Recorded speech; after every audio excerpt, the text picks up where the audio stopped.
भाई आपका बहुत शुक्रिया अगेन कि आप इतना टाइम दे रहे हो मुझे। अच्छा भाई तो ये बताएँ सवाल ये पैदा होता है जिस तरह अब आजकल रशिया और यूक्रेन की टेंशन चल रही है, ठीक है? और दूसरा मार्च के अंदर वो यूएस फेड ने इंटरेस्ट भी बढ़ाना है या नहीं बढ़ाना जो भी है, यानी वो मार्च के अंदर आपको पता है वो न्यूज़ में आना है। तो फिर अभी इस वक़्त हालाँकि इवन दो कि लेट्स से अब कार्डानो के ऊपर लोग बड़ा कह रहे हैं कि जी इसका बहुत अच्छा वो बैकग्राउंड है, हिस्ट्री है और अभी ये मैक्सिमम डिप पे आया हुआ है। तो आप मुझे क्या रिकमेंड करते हो कि क्या अभी ये जब न्यूज़ वगैरह निकल जाए यूएस की और यूक्रेन वगैरह का सेटल हो जाए तब मैं बाय करूँ कि अभी जहाँ वो मौजूद है वो भी सही प्राइस है? तो हमें एक जिस तरह मैं बिल्कुल नया हूँ तो मुझे कैसे पता चलेगा कि this is right time to buy यानी कि अब परफेक्ट टाइम है बाय करने का? तो इसका क्या जवाब है? आई होप कि आप मेरा सवाल समझ गए होंगे।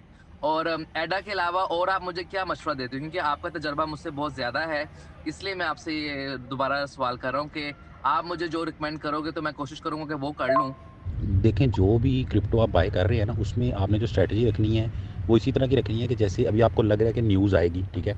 उस न्यूज़ का कोई अच्छा या बुरा इम्पैक्ट पड़ सकता है, ठीक है? यानी उस न्यूज़ से मज़ीद नीचे भी जा सकता है और ये भी हो सकता है कि वो न्यूज़ इसके लिए पॉज़िटिव साबित हो और ऊपर भी चला जाए। और दोनों सूरतों में इंसान जो है ना पछता सकता है कि यार मैंने अभी क्यों मतलब बाय किया, ये तो और नीचे जाता तब बाय करता, या मैंने अभी क्यों बाय नहीं किया, ये तो ऊपर चला गया, अब क्या करूँ? तो इसका सबसे बेस्ट हल यही है कि जैसे आपके पास फ़र्ज़ करें कि $5000 है, उसमें से आपने सोचा कि 1000 मैंने लगाना है अड्डा में, ठीक है? तो आप $500 का अड्डा बाय कर लें, ठीक है? 500 को स्पेयर रखें, इसलिए कि अगर ये मज़ीद नीचे गया तो मैं इसको लगाऊँगा, अगर ये मज़ीद नीचे ना गया, ठीक है? थोड़ा बहुत ऊपर गया या एक स्टेबल प्राइस के ऊपर, इसको मैं कर लूँगा इसी प्राइस के आस-पास या थोड़ा ऊपर भी। देखिए, कहीं भी जाके जब स्टेबल हो जाता है ना कॉइन, तो उस वक़्त उसमें इन्वेस्ट आप कर सकते हैं, ठीक है? जिस दिन बहुत ज़्यादा ऊपर गया वो उस दिन नहीं करना होता, उस दिन थोड़ा-सा उसका बैक आने का चांस होता है और उसको बैक आने देना चाहिए और फिर कुछ दिन बाद करना चाहिए, ठीक है? तो ये वाली आपको स्ट्रैटेजी करनी पड़ेगी। ये तो कभी भी श्योर नहीं हो सकता कि जी जब न्यूज़ आएगी और उसके बाद ये अच्छी न्यूज़ होगी तो ये ऊपर जाएगा या बड़ा बैड इस पे इम्पैक्ट पड़ेगा या और नीचे चला जाएगा, ऐसा नहीं। एक बात, दूसरी एक और बात, जितनी भी टॉप की क्रिप्टो करेंसीज़ हैं, आप उनका चार्ट ओपन करके देख लें, ठीक है? आप सबका चार्ट कंपेयर करें, एक जैसा बिल्कुल सेम जा रहा है, ठीक है? बिटकॉइन का थोड़ा सा डिफरेंट होता है, बाकी सबका उसके नीचे जितनी भी क्रिप्टो करेंसी है सबका सेम ही जा रहा होता है। मतलब ऊपर जाती है मार्केट तो सभी ऊपर जा रही होती हैं, कोई कम कोई ज़्यादा। अड्डा का ये देखा कि नीचे भी कम कम ही जाता है और ऊपर भी कम जाता है। जैसे अगर 10% मूव हुआ है ना दूसरे कोइन, तो ये 2-3% ऊपर जाता है, अगर वो 10% नीचे है तो ये 2-3% ही नीचे आता है, तो उनसे ज़रा स्लो है, लेकिन ओवरऑल जो है ना जितनी भी करेंसीज हैं ये। और तीसरी बात वही कि अब आप कार्डानो का पूछ रहे हैं, पता नहीं शायद आप कार्डानो में ही सारा इन्वेस्ट करना चाह रहे हैं या क्या चक्कर है। अदरवाइज़ मैं तो नहीं ये रिकमेंड करता कि एक ही कॉइन में आप इन्वेस्ट करें। मुझे अगर आप पूछेंगे $5000 है, तो मैं तो आपको यही बोलूँगा अभी या जब भी आप इन्वेस्ट करने लगें उसमें से $2500 पहले 50% आप इन्वेस्ट करें और डिफरेंट कॉइन्स में करें। जैसे फ़र्ज़ करें कि आप 500 का जो है ना डॉट ले लें, 500 का सोलाना ले लें, 500 का आप जो है ना बीएनबी ले लें और 500 के आप जो ईथर ले लें, ठीक है? यानी ये जो है ना टॉप के, मतलब उसके बाद फिर जो आपका 500 है उसमें आप अड्डा आपको अच्छा लग रहा है तो आप ले भी सकते हैं या उसमें से कम का भी ले सकते हैं। बहरहाल अड्डा बहुत अच्छा कॉइन है, लेकिन बाकी जो 4 बताए हैं उनके बाद आता है ये, यानी 5वें नंबर पे आता है, ठीक है? तो एक बात, और दूसरी बात ये है कि हमने मल्टीपल कॉइन्स में इसलिए करना होता है क्योंकि यही जो 5-10 जो अच्छे वाले कॉइन होते हैं, इसमें से 60 या 70% कॉइन्स बहुत अच्छा परफॉर्म कर जाते हैं, ठीक है? ये बिल्कुल मैं आपको हकीकत बता रहा हूँ कि किसी को पता नहीं होता। आज अगर हमने 10 कॉइन लिए हुए हैं तो हमारे माइंड में यही सोच होती है कि उन 10 कॉइन्स में से 2 या 3, जो 1-2 कॉइन तो फ्लॉप हो जाएंगे पक्का, ठीक है? अब वो कौन सा है अभी नहीं पता। फ्लॉप मीन कि बहुत गंदा परफॉर्म करेंगे या तो थोड़ा लॉस दे देंगे या अच्छा प्रॉफिट नहीं देंगे।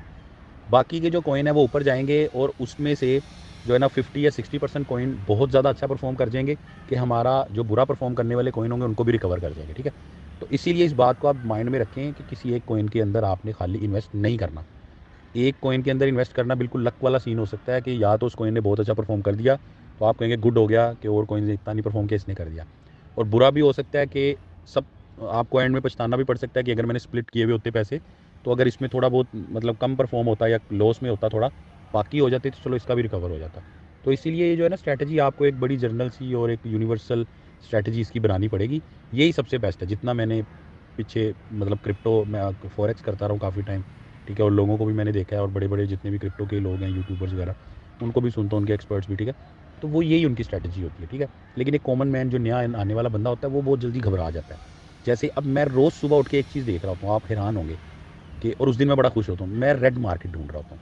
क्योंकि कुछ ना कुछ पैसे पड़े हुए होते हैं और रेड मार्केट ढूंढ रहा होता हूँ कि जिस दिन मुझे 10% नज़र आता है ना, मैं ये नहीं सोचता कि पहले कॉइन कब लिए, कितने के लिए, कितना प्रॉफिट, कितना लॉस। मैं ये देखता हूँ आज 10% माइनस में है, तो उस दिन मैं उसमें पैसे डाल देता हूँ, और यकीनन अगले 1-2 दिन में ज़्यादातर यही होता है कि वो वापस 5-10% ऊपर जाती ही जाती है मार्केट, ठीक है? तो प्रॉफिट होता ही होता है, ठीक है? और मैंने बड़ा लॉन्ग टर्म कॉइन्स के अंदर ही लगाया, मेरा टारगेट यही होता है कि आज ये कॉइन अगर मुझे $100 लगा के या $1000 लगा के $50 प्रॉफिट दे रहा है, मुझे ये नहीं चाहिए। मुझे $1000 के ऊपर कम से कम $1000 तो चाहिए ही चाहिए, ठीक है? एक चीज़, और दूसरा फिर वही वाली बात आ गई कि कॉइन जो होती है, मतलब इन्वेस्टमेंट हमने इतनी ही करनी होती है जितनी हम स्टक हो जाए तो हमें मसला ना हो, ठीक है? अल्लाह ना करे कोई मसला हो जाए तो हम जो है ना वो हमारी टोटल सेविंग नहीं होनी चाहिए। मैंने अपने हर वीडियो में मैंने बताया हुआ, ठीक है? तो इस तरह करके जो है ना हम इसकी स्ट्रैटेजी को लेके चल सकते हैं। ये ऐसी चीज़ है कि हमें अच्छा प्रॉफिट दे सकती है, लाइफ भी चेंज कर सकती है, हम इन इसके ऊपर डिपेंड भी कर सकते हैं, लेकिन फिर भी हमने जब तक कुछ हो ना जाए हमने इस पे टोटली डिपेंड नहीं करना, ब्लाइंडली हमने इसके ऊपर इन्वेस्ट नहीं करना, और बहुत सोच समझ के करना है, अच्छे-अच्छे कॉइन्स में करना है और ज़्यादा सारे कॉइन्स में करना है।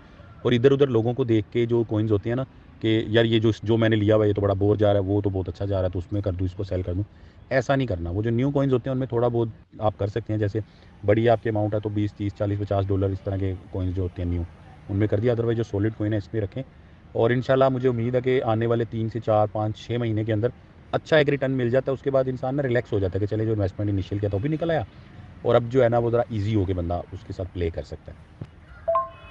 थैंक यू भाई, again thank you so much. आपने ये रेड मार्केट के बारे में बताया, तो रेड मार्केट के ऊपर आपने कोई वीडियो बनाई है? अगर नहीं बनाई तो वो भी बनाएँ ताकि मुझ जैसे और भी लोग आपसे सीख सकें और आपका तजुर्बा हासिल कर सकें।